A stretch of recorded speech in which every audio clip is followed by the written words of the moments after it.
Fatima was 9 years old and lived in a small village. It was one of those days when she came back from school. She changed her clothes and went outside to play alone in the yard. Soon, her father's friend Ali arrived. He was a man in his 50s, smiling and trusted by the family. They would often invite him for tea. He sat next to Fatima, first patted her head, and then suddenly his hand slid onto her body. Fatima didn't say anything. She didn't understand, but she felt uncomfortable. Her head was confused. She stopped playing and ran inside. Her mother was in the kitchen kneading dough. Fatima wanted to say something, but the words stuck in her throat. Her mother looked up and asked, "What happened?" Fatima lowered her head and said, "Nothing."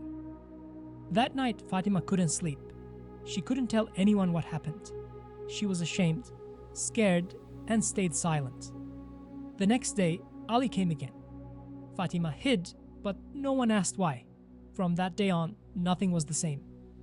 Fatima was still a child, but something inside her had broken, and quietly. At 13, Fatima's body had changed. On her way to school, men turned to stare, calling out behind her. She learned to walk with her head down. No matter how fast Fatima walked, those comments never stopped. One day after school, rain started pouring, and Fatima took shelter in front of a local store. At that moment, her cousin Murat approached her. "Let me walk you home," he said. Fatima didn't want to, but the rain got heavier. At Murat's house, there was no one. The moment she stepped inside, she sensed something was off.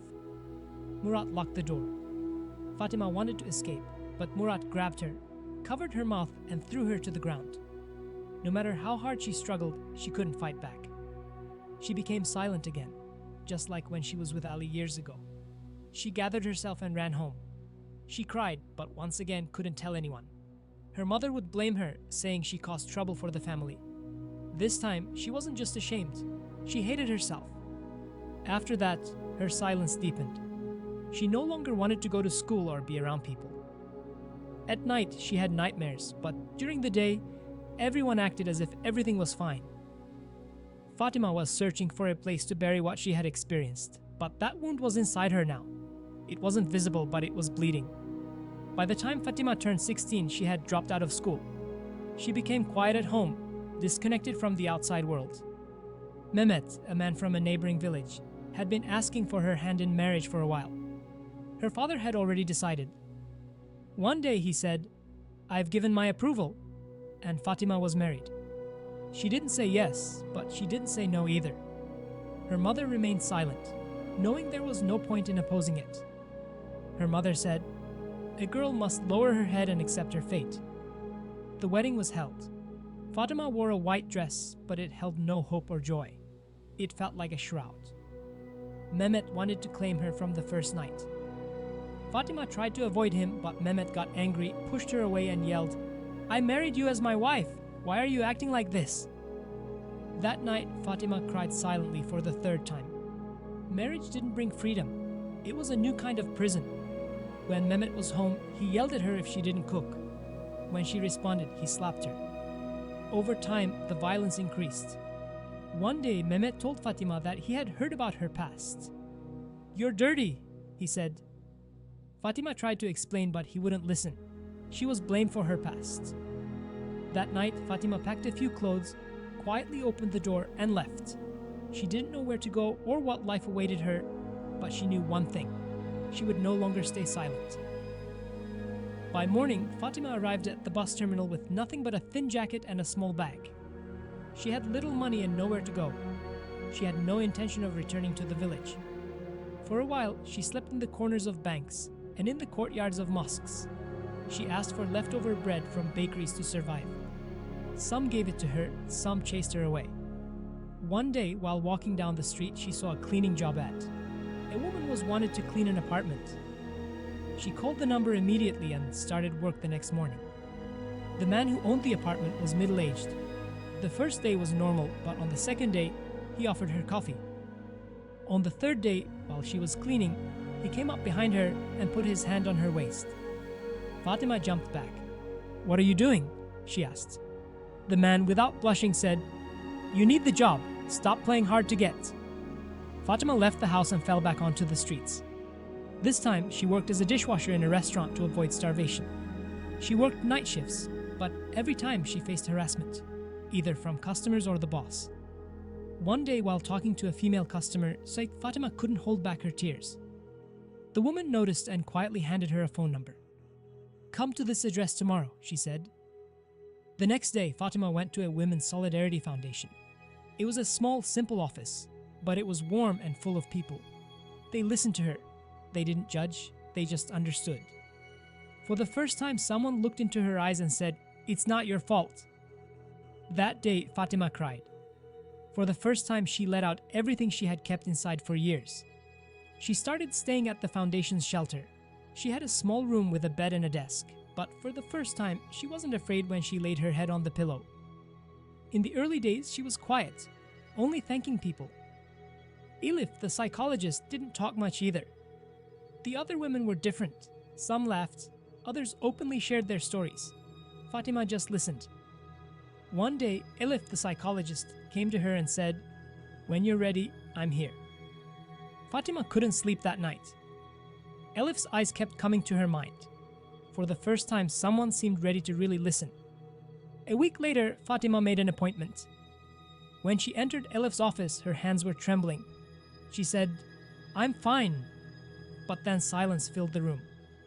Elif didn't speak. She waited. And then, Fatima suddenly went back to her childhood memories. Ali's hand, Murat's gaze, Mehmet's fist.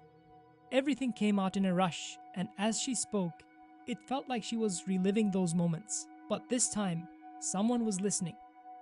After hours of crying, Fatima finally found relief. One of the other women from the shelter, named Deria, came over to her.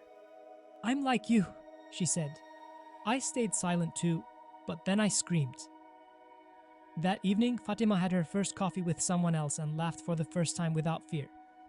But the past didn't let go easily. She still had nightmares, and Mehmet's voice echoed in her ears. Sometimes she would lean on Deria's shoulder and cry through the night. One day her phone rang. It was her father. "Come back, you've embarrassed us," he said.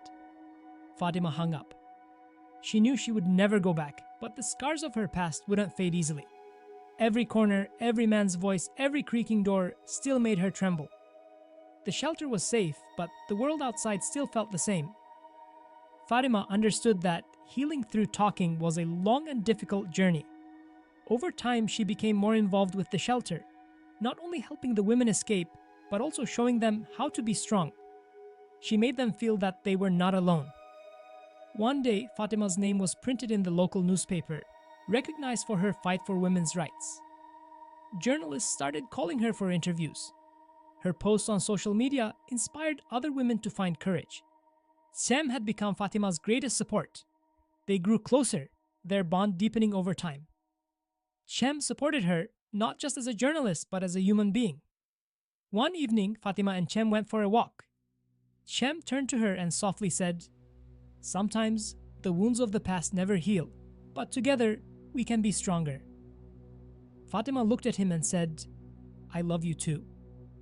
These were the first open words she had spoken after a long time. Trust was no longer just about others. It was about trusting herself. Fatima was no longer alone. She had made peace with her past and had learned to value herself.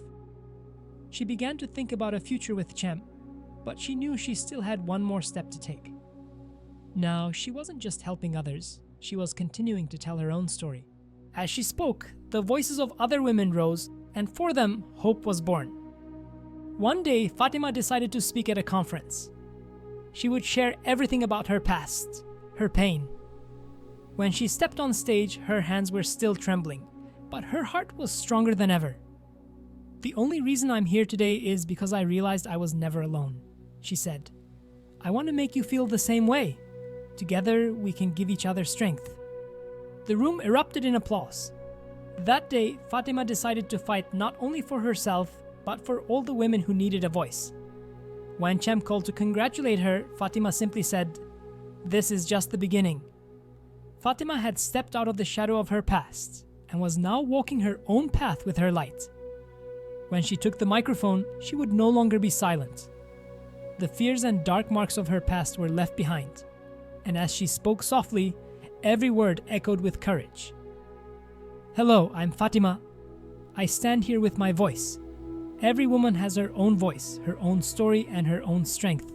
When we stay silent, our lives darken. But when we speak, we shine together. Thank you to everyone who supports me, who sees not only themselves but others as well. Remember, we are strong together. Each of us is a light. Fatima took one more step and became a light, a hope. And the most important thing she learned was that the past doesn't define you. You choose who you are today. Fatima continued walking this journey for all of us.